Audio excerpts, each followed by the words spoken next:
બિલકુલ આમ આદમી પાર્ટીની પત્રકાર પરિષદમાં આપ સૌ પત્રકાર મિત્રોનો ખૂબ ખૂબ સ્વાગત છે। મિત્રો, જ્યારથી આમ આદમી પાર્ટીની સરકાર પંજાબમાં બની છે, લગભગ 4 વર્ષ અને 2 મહિના જેવું થવા જઈ રહ્યું છે, અને એમાં સ્થાનિક સ્વરાજ્યની ચૂંટણી, અર્બન અને સેમી અર્બનની ચૂંટણી, એટલે કે નગરપાલિકા અને મહાનગરપાલિકાઓની ચૂંટણીઓમાં આમ આદમી પાર્ટીએ અરવિંદ કેજરીવાલજી ભગવત માન સાહેબની જોડીએ કમાલ કરી દીધી છે। પંજાબ વાસીઓએ જ્યારે વિધાનસભાની ચૂંટણીને હજુ 8 મહિના જેટલી વાર છે, 8-9 મહિના જેટલી, એ પહેલા જ પંજાબ વાસીઓએ કામની રાજનીતિ ઉપર મહોર મારી છે। અને કેવી રીતે મહોર મારી છે, અત્યાર સુધી રેકોર્ડ નહોતો એ પ્રકારે આમ આદમી પાર્ટીએ પંજાબમાં જીત હાંસલ કરી છે। હું તમામ આમ આદમી પાર્ટી સાથે સંકળાયેલા લોકો, કાર્યકર્તાઓ, માન સાહેબ, કેજરીવાલ સાહેબ અને પંજાબ વાસીઓનો ખૂબ ખૂબ આભાર માનું છું કે તમે કામની રાજનીતિને પસંદ કર્યું છે। એ બદલ તમારા ગુજરાતમાંથી પણ અમે કાર્યકર્તાઓ આભાર માનીએ છીએ।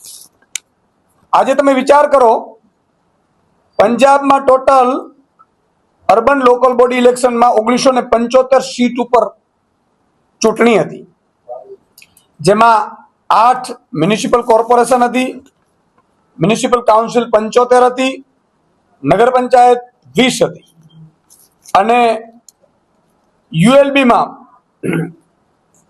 લગભગ આમ આદમી પાર્ટી મોટા ભાગે જીત હાંસલ કરી છે। પહેલી વખત પંજાબમાં, અત્યાર સુધી ગામડાઓમાં તો આમ આદમી પાર્ટીની બલ્લે બલ્લે હતી જ, ગ્રામ પંચાયતો, તાલુકા જિલ્લા પંચાયતો આમ આદમી પાર્ટીએ જીત હાંસલ બહુમતીથી કરી, ભારી બહુમતીથી કરી, પરંતુ પહેલી વખત શહેરના લોકોએ પણ બેલેટ પેપરથી થયેલ ચૂંટણીમાં શહેરી વર્ગે પણ, શહેરના લોકોએ પણ, મ્યુનિસિપલ કોર્પોરેશનોમાં પણ આમ આદમી પાર્ટીની 5 જેટલી કોર્પોરેશનો પૂર્ણ બહુમત છે અને 1 હંગ બની છે, જેમાં પણ આમ આદમી પાર્ટીની બેસે એવી સ્થિતિ છે। અને જે કહેવાતી ઈડી પાર્ટી, એને લગભગ સીટો ઉપર જમાનત જપ્ત થઈ ચૂકી છે। તમે વિચાર કરો, પંજાબમાં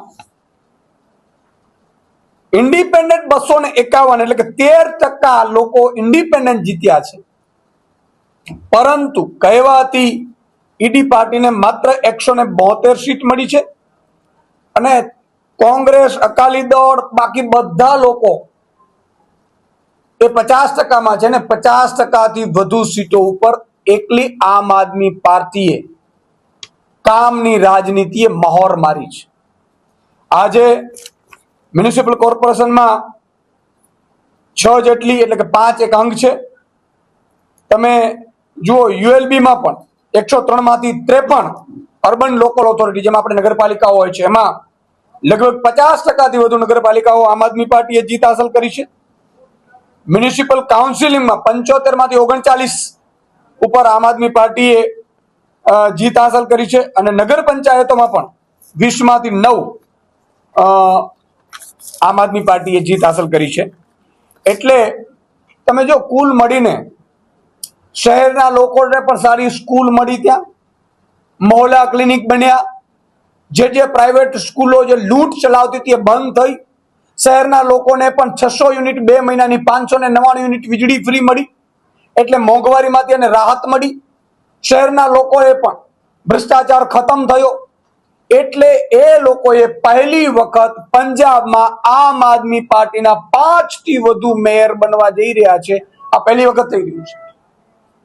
એટલે ગુજરાતના શહેરીજનોને પણ વિનંતી કરીશ કે જેમ પંજાબના શહેરીજનોએ પણ પોતે મોંઘવારીમાંથી એની વીજળી બિલ ફ્રી થઈ તો એને પોતાને લાભ થયો, કોઈ નેતાના દીકરાને લાભ ન થયો।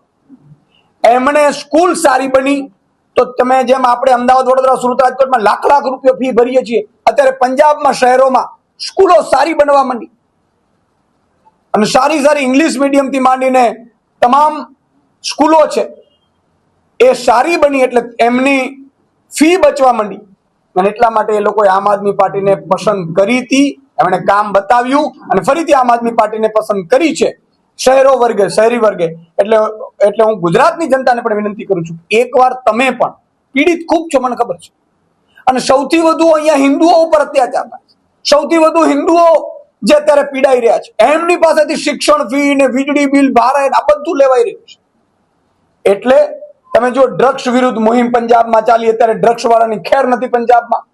તો કાયદો વ્યવસ્થા તમે જુઓ, અત્યારે કાયદો વ્યવસ્થામાં પંજાબનો ખૂબ સુધારો થયો છે. એ નેશનલ ક્રાઇમ બ્યુરોના આંકડા કે છે. એટલે કાયદો વ્યવસ્થાની વાત હોય, સુરક્ષાની વાત હોય, સરહદ રાજ્ય છે એની સુરક્ષાની વાત હોય, ટુરિસ્ટની વાત હોય, આ બધામાં પંજાબમાં આમ આદમી પાર્ટીએ 4 વર્ષમાં જે કામ કર્યું છે એ પિછલી સરકારોએ 80 વર્ષમાં નથી કરી શકી. અને એટલા માટે આજે શહેરી વર્ગ પણ પંજાબના ગામડામાંથી શહેરી વર્ગે પણ આમ આદમી પાર્ટીને પસંદ કરી છે. ગુજરાતની જનતાને પણ વિનંતી કરું છું કે એકવાર તમે પણ આ બાબતે વિચાર કરજો.